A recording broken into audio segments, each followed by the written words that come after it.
পরম দয়ালের রাতুল চরণে আমার কোটি কোটি প্রণাম। পরমারাধ্যা জগজ্জননী শ্রী শ্রী বড়মার রাতুল চরণে আমার কোটি কোটি প্রণাম। পরম পূজ্যপাদ শ্রী শ্রী বরদার রাতুল চরণে আমার কোটি কোটি প্রণাম এবং বর্তমান আচার্যদেব শ্রী শ্রী দাদার রাতুল চরণে আমার কোটি কোটি প্রণাম। এই মঞ্চে উপস্থিত পরম দয়ালের সেবকবৃন্দ, ভক্তবৃন্দ, পবিত্র পাঞ্জাধারী কর্মীগণ এবং ভক্তিমতী মায়েদের আমার সশ্রদ্ধ প্রণাম ও জয়গুরু জানাই। আর ছোটদের জানাই আমার আন্তরিক স্নেহ ও শুভেচ্ছা। আজকে দমদম সৎসঙ্গ মন্দিরের এই বার্ষিক অনুষ্ঠানে উপস্থিত থাকতে পেরে আমি অত্যন্ত আনন্দ এবং তৃপ্তি পাচ্ছি। সকাল থেকে জনমানুষে ভর্তি হয়ে গেছে গোটা রাস্তা, আর এই সমুদ্র দেখে আমারও ভালো লাগছে, আমিও খুব তৃপ্তি পাচ্ছি। পরম দয়াল শ্রী শ্রী ঠাকুরকে জানা, প্রিয় পরমকে অনুভব করা, প্রিয় পরমকে নিয়ে চলা, এটাই হচ্ছে আমাদের জীবন সাধনা। 1962 সাল, শ্রী শ্রী ঠাকুর তখন দেওঘরে, পুণ্যধাম দেওঘরে। হঠাৎ একদিন সকালবেলায় ঠাকুরের কাছে এক ভক্ত জিজ্ঞেস করছে যে, ঠাকুর, যে কোনো কথা বললে আপনি বলেন যে আমার পরম পিতার কাছে তোমাদের জন্য প্রার্থনা করছি,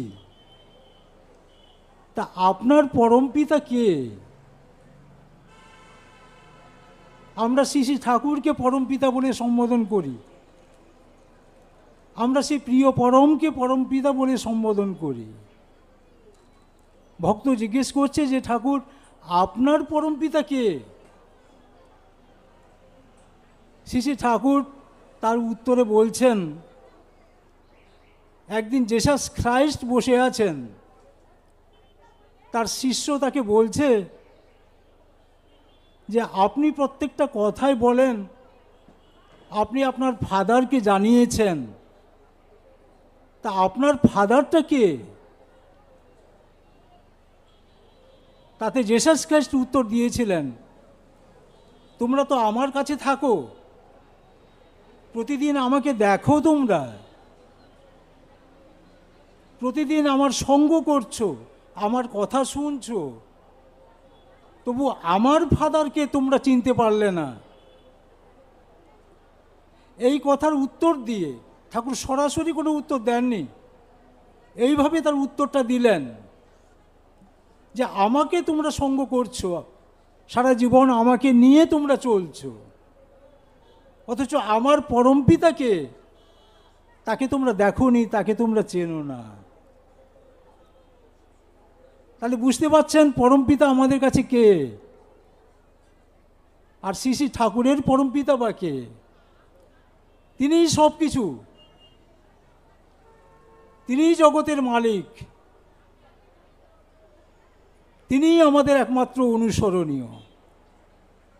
সেই প্রিয় পরমকে ভালোবেসে চলার ভিতর দিয়ে আমাদের জীবনটা সমৃদ্ধ হয়ে উঠবে।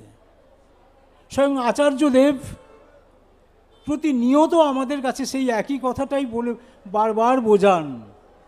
প্রত্যেক দিন সকালবেলায় প্রার্থনার পর যখন বাণীপাঠ হয়, আমরা সবাই সেখানে সমবেত হয়ে বসি, তার সঙ্গে আলাপ আলোচনা হয়, বাণীটা তিনি ব্যাখ্যা করেন বিভিন্নভাবে।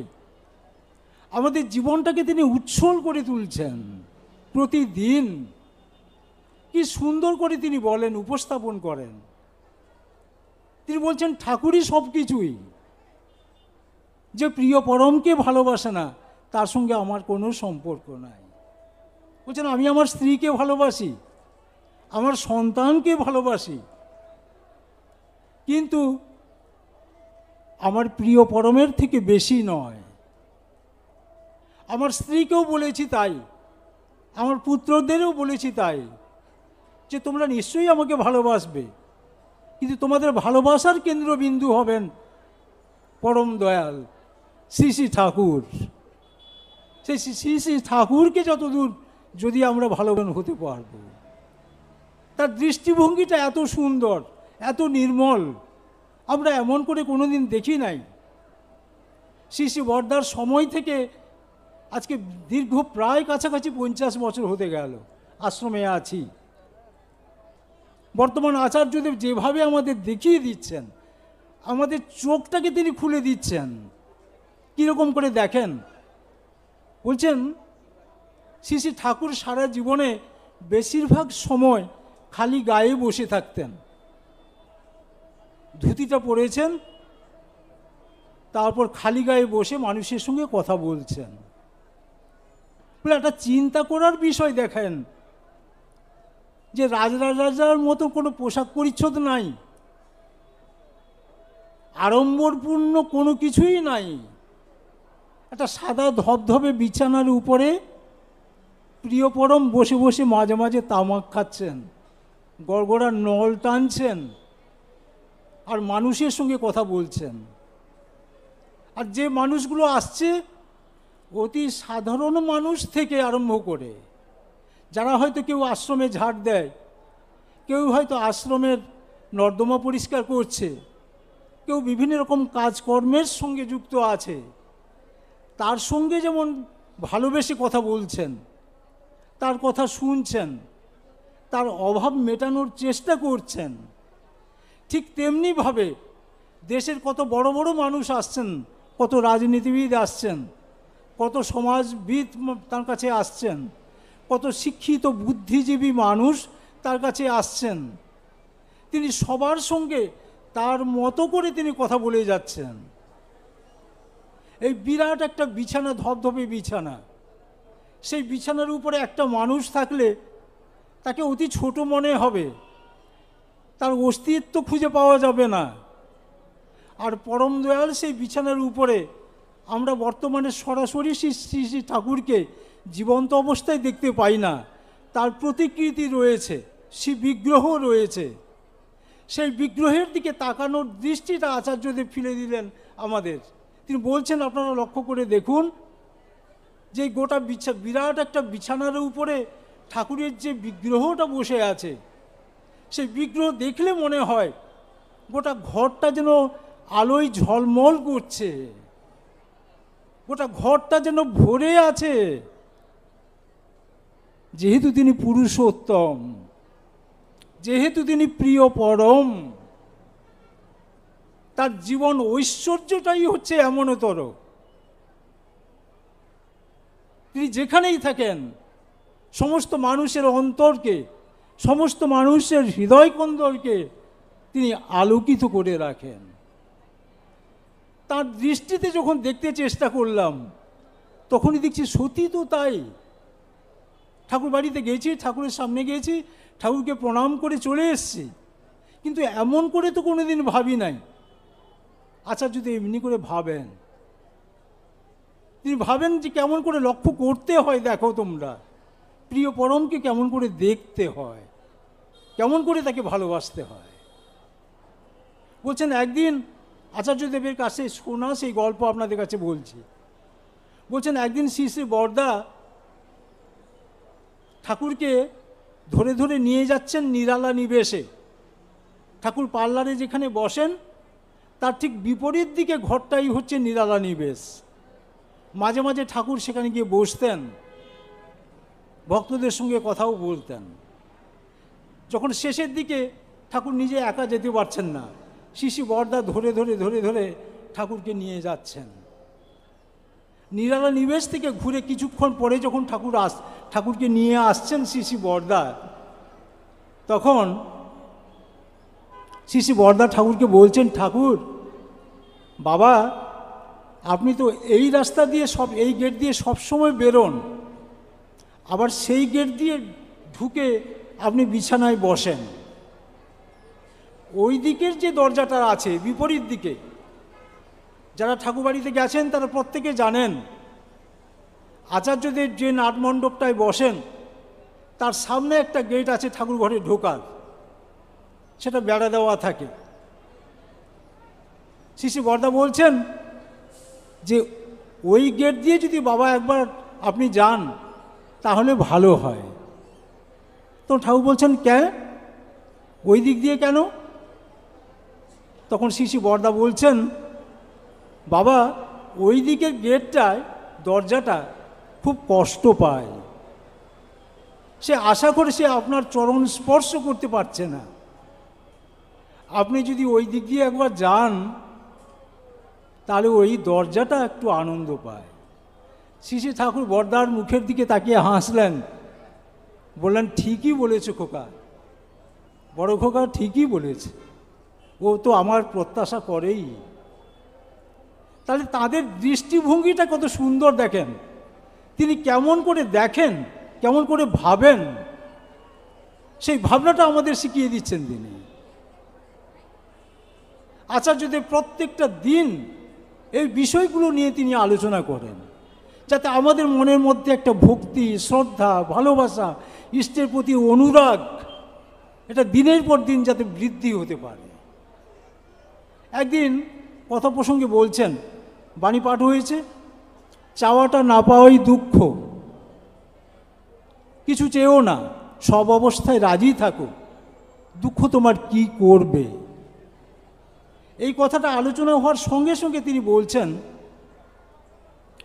চাওয়াটা কি, এই চাওয়াটার নিক্তিটা ঠিক আছে কিনা আগে দেখতে হয়। আমরা কি চাইছি,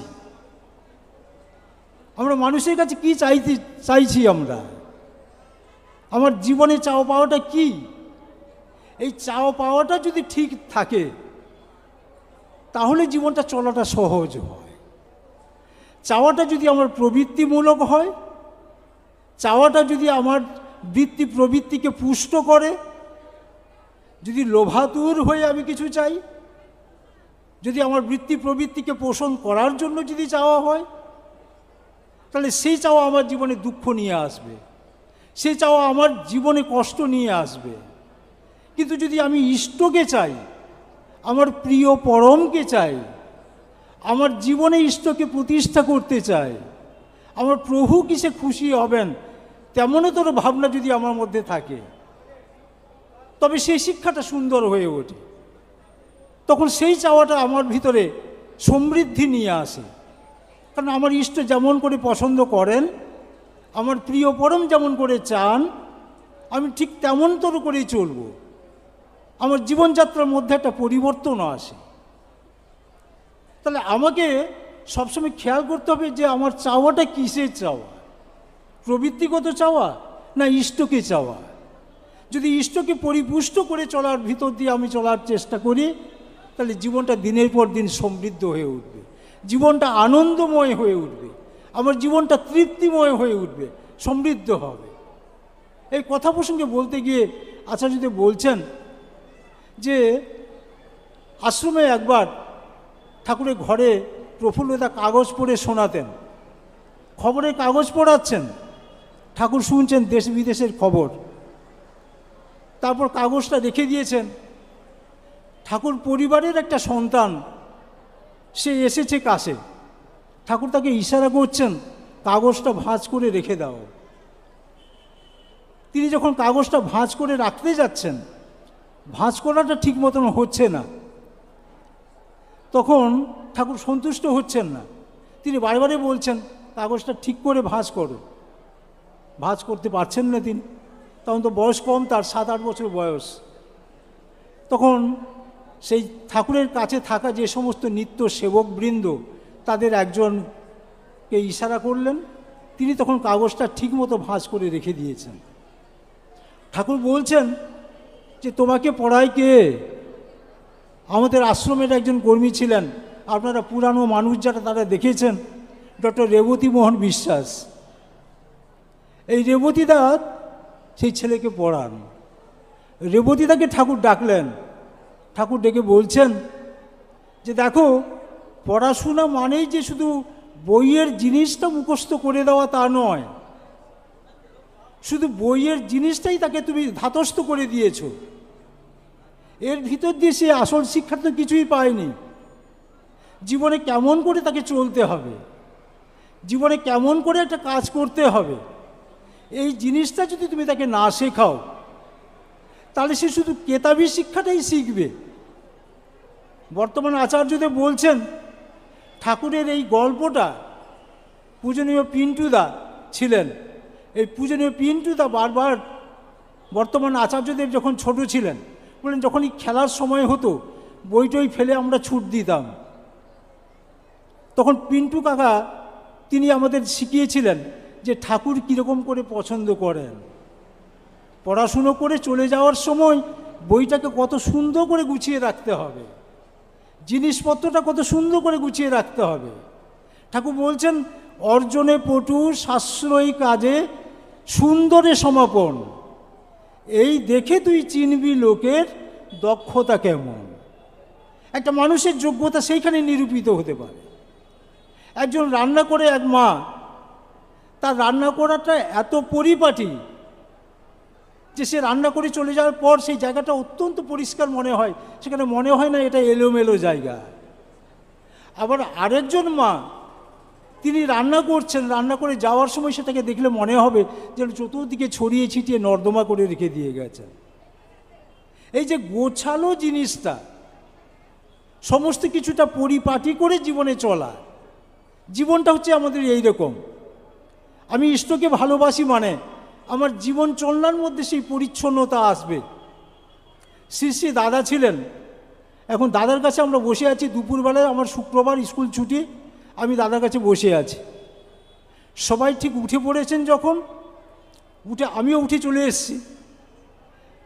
দাদা সিঁড়ি দিয়ে উঠে যাওয়ার পর বর্তমান যিনি আচার্যদেব তিনি আসছেন, তিনি আমাকে দেখে বলছেন মুকুলদা আজকে বেশ পরিপাটি করে সেজে গুজে এসছেন। মানে ধুতি পাঞ্জাবিটা আমার একটু আয়রন করা ছিল, পরিষ্কার পরিচ্ছন্ন ছিল। বলছেন মুকুলদা আজকে বেশ পরিষ্কার পরিচ্ছন্ন করে এসেছেন, কিন্তু একটা জিনিস আপনার ঠিক হয়নি। তা আমি থতমত খেয়ে গেছি, কি ব্যাপারটা হলো? আচার্যদেব বলছেন আপনার জুতোটা কিন্তু পরিষ্কার করা হয়নি। সত্যি তো, জুতোটা দেখলাম ময়লা হয়ে আছে, আমি সেদিকে খেয়ালই করি নাই। তো তখনই আচার্যদেব আমাকে বলছেন শ্রী শ্রী ঠাকুরের সময় এমন একটা ঘটনা ঘটেছিল। শ্রী শ্রী ঠাকুর অজিতদাকে ডাকছেন, অজিত গাঙ্গুলিদাকে ডাকছেন। অজিতদার জুতোটা মেমোরিয়ার সামনে কোনোরকম এদিক সেদিক করে ছুটে চলে এসছেন ঠাকুরের কাছে। অজিতদা সবসময় ধোপ দুরস্ত হয়ে থাকতেন, সুন্দরভাবে সেজেগুজে থাকতেন। তখন অজিতদাকে তিনি বলছেন তুমি তো সেজেগুজে বেশ সুন্দরভাবে সাজতে পারো, কিন্তু তোমার জুতোটাই এমন কেন? জুতোটা এখানে একটা ফেললে, একটা ওদিকে ফেললে। এইটাই হচ্ছে তোমার জীবন। আমরা অসাবধানতাবশত যে জিনিসটা করি সেটাই আমার আন্তরিক জীবনের প্রকাশ, সেটা আমার অন্তরেরই প্রকাশ। ওই যে বিচ্ছিন্নতা, ওই যে সূক্ষ্ম বোধটুকু আমার নেই। যে একদিন শ্রী শ্রী ঠাকুর অজিতদাকে বলছেন অজিত আমার দুটো কাপড় লাগবে, শাড়ি। তো অজিতদা ছুটে গেছেন বাজারে গিয়ে যে দুটো শাড়ি নিয়ে এসে ঠাকুরের কাছে অর্পণ করেছেন। ঠাকুর কি করলেন, তার সেবিকা যারা রয়েছেন মায়েরা, তাদের মধ্যে একটা মাকে তিনি দুটো কাপড় দিতে বললেন। অজিতদা মনে মনে একটু কষ্ট পাচ্ছেন, বলছে এটা কীরকম কথা? যাকে দেওয়া হলো তার প্রচুর কাপড় রয়েছে, ঠাকুর দিয়ে তাকে ভরিয়ে দিয়েছেন, অথচ যে মানুষটা এখানে একটা মা দাঁড়িয়ে রয়েছে শতছিন্ন কাপড় পরা, ময়লা কাপড় পরা, সজনে গাছের কাছে সে দাঁড়িয়ে শুধু ঠাকুরের দিকে তাকিয়ে হাউ হাউ করে কাঁদছে। সেই মাকে তো দেওয়া যেতে পারত, তাকে না দিয়ে ঠাকুর যার আছে তাকে দিলেন কেন? অন্তর্যামী সবই জানেন, তিনি বুঝতে পেরেছেন।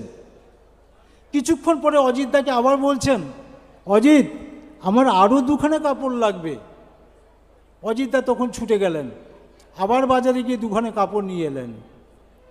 সেই কাপড় দুটো আনার পর অজিতদাকে ঠাকুর বলছেন, ওই যে মাটা দাঁড়িয়ে আছে সজনে গাছের কাছে, ওই মাকে দিয়ে আয়। অজিতদা তখন একটু মনে মনে খুশি হলেন। সেই মাকে যেই দিতে গেছেন, সেই মা কোনো প্রকারে শাড়ি নেবেন না। সে হাউ হাউ করে কাঁদছে আর বলছে, বাবা আমার কোনো শাড়ির প্রয়োজন নাই, আমি ঠাকুরের জন্য এখানে এসেছি, আমি শুধু ঠাকুরকেই পেতে চাই, আমার প্রিয় পরমকে শুধু একটু পেতে চাই, আমার অন্য কোনো কিছু বাস্তব জগতের কোনো সম্পদ আমার দরকার নাই। সে কোনো প্রকারেই নেবে না। তখন ঠাকুর বলছেন, এই মা, বাবা যদি মেয়েকে কাপড় দেয় সেটা কি ছেড়ে ফেলে দিতে হয়? সেটা কি নিতে নেই মা? তখন সেই মা আর কিছু করতে পারছেন না, হাউ হাউ করে কেঁদে সে দুখানো কাপড় নিলেন। তারপর কাপড়টা পরে এসে ঠাকুরকে প্রণাম করছেন। প্রণাম করে মাটা চলে যাচ্ছে যখন, তখন ঠাকুর অজিতদাকে বলছেন, বলে দেখ আমার কাছে কত মানুষ আসে, সবাই আমার কাছে চাইতে আসে না, অনেক মানুষ আছে শুধুমাত্র আমাকেই চায়, তার কাছে কোনো সম্পদের দরকার নাই, তার কাছে কোনো বিষয় আশয়ের চাহিদা নাই, কোনো কিছুই তারা চায় না আমার কাছে, শুধুমাত্র চায় আমাকে। আচার্যদেব বলছেন, আমাদের চাহিদাটা হবে শুধু সেই প্রিয় পরমকে, আমাদের জীবন চলার মধ্যে শুধুমাত্র সেই প্রিয় পরমই জাগ্রত হয়ে থাকবেন। প্রতিটি মুহূর্তে আমরা চিন্তা করব যে প্রিয় পরমকে নিয়ে আমার জীবনটা যেন চলে, তাকে ভালোবেসে চলবে। একটা মানুষ সামান্যতম কোনো জিনিস নিয়ে এসছে আচার্যদেবের জন্য, তিনি মাথা নত করে এমনি করে নেন, আমরা তখন অবাক হয়ে যাই। যাকে বিশ্বের মানুষ পূজা করে, যাকে বিশ্বের মানুষ শ্রদ্ধা করে ভালোবাসে, যার জন্য জীবন উৎসর্গ করে দিতে চায়, আর সেই মানুষ অতি সাধারণ মানুষের কাছে মাথা নত করে তিনি একটা জিনিস গ্রহণ করছেন। তিনি আমাদের শিখিয়ে দিচ্ছেন যে আমাদের কেমন করে চলতে হবে, আমাদের জীবন চর্যাটা কেমন হওয়া উচিত, ইষ্টকে কেমন করে ভালোবাসতে হয়, মানুষকে কেমন করে ভালোবাসতে হয়, প্রতিটি মানুষের ব্যথা দুঃখ কষ্ট দারিদ্র তার সমস্ত কিছুকে আমাকে গ্রহণ করতে হবে, তার ভাগিদার হতে হবে। বলছেন তোমার জীবনটাকে একটু বিস্তৃত করো, তুমি শুধু নিজের কুক্ষিগত করে রেখেছো নিজের জীবনটাকে, শুধু নিজের কথা চিন্তা করো, নিজের স্ত্রী পুত্র কন্যা তারা কেমন করে খাবে, তারা কেমন করে সুখে থাকবে, শুধু সেই বিস্তারের মধ্যে জীবনটাকে কাটিয়ে দিচ্ছ। তোমার পরিবেশ যারা রয়েছে, তোমার দরজার জানলাটা একটু খুলে দাও, সেই জানলা দিয়ে তোমার ঘরের আলো একটু রাস্তায় পড়ুক, যে আলো পড়লে 10টা মানুষ পথিক সেই রাস্তা দিয়ে যেতে পারবে, তুমি সেই পথটা থেকে দেখাও। কি সুন্দর কথা চিন্তা করে দেখুন, যে জীবনটাকে শুধু নিজের মধ্যে কুক্ষিগত করা নয়, শুধু কুয়োর ব্যাঙ হয়ে থাকা নয়, জীবনটাকে বাড়াতে হবে। Expansion is life, contraction is death, Thakur বলছেন। বিস্তৃতি হচ্ছে জীবন। এই জীবনটা বিস্তৃত হয় কেমন করে? যদি আমি ইষ্টকে ভালোবাসি, যদি আমার প্রিয় পরমকে ভালোবাসি, যদি প্রভুর পথে চলার চেষ্টা করি নিত্য নৈমিত্তিক জীবনে, আমার যাতে অহংকারের বৃদ্ধি না হয়। আমরা একটা মন্দিরের ইনচার্জ, আমি একটা কেন্দ্রের দায়িত্বশীল কর্মী, আমি মানুষের সঙ্গে সহজভাবে কথা বলতে পারি না, মানুষের সঙ্গে বিনয়ের সঙ্গে কথা বলতে পারি না, আমার অহংকার সবসময় যেন একেবারে চরমে তারে বাঁধা থাকে। এই অহংকার নিয়ে চললে চলবে না, ঠাকুরের প্রতি চলা যাবে না। ঠাকুরকে অনুভব করতে গেলে, প্রিয় পরমকে অনুভব করতে গেলে অত্যন্ত বিনয় সহকারে মানুষের সঙ্গে জীবন কাটাতে হবে, জীবন চালাতে হবে, জীবনটাকে পরিশুদ্ধ করতে হবে, তবে এই জীবনটা সার্থকতায় উদ্ভাসিত হয়ে উঠতে পারে, জীবন সার্থকতায় পরিমণ্ডিত হয়ে উঠতে পারে। প্রিয় পরম কল্যাণময় তিনি। আমার সময়ের শেষ হয়ে গেছে, আমি এবার আপনাদের কাছ থেকে বিদায় নিচ্ছি। আমি পরম দয়ালের কাছে প্রার্থনা জানাই, আপনারা প্রত্যেকটা মানুষ, প্রত্যেকটি দাদা মায়েরা প্রিয় পরমের মনের মতো করে মানুষ হয়ে উঠুন। প্রত্যেকে প্রিয় পরমকে ভালোবেসে নিজের জীবনটাকে বাড়িয়ে তুলুন। নিজের জীবনটা যাতে পরিস্ফুটিত হয়ে ওঠে, পরিপ্লাবিত হয়ে ওঠে। জগতের মাঝে সৎসঙ্গের মানুষকে দেখে মানুষ যখন খুশি হয়, আনন্দ হয়। ঠাকুর তাই বলছেন যে প্রিয়কে তুমি যতখানি ভালোবাসবে, প্রিয় পরম ততখানি তোমার মধ্যে জাগ্রত হয়ে উঠবেন। তাই আপনাদের প্রতি প্রত্যেকের মধ্যে আমার পরম দয়াল জাগ্রত হয়ে উঠুন, সুন্দরভাবে জাগ্রত হন, আপনারা সুন্দরভাবে জীবন কাটান, এই আমার প্রার্থনা দয়ালের কাছে। জয় গুরু।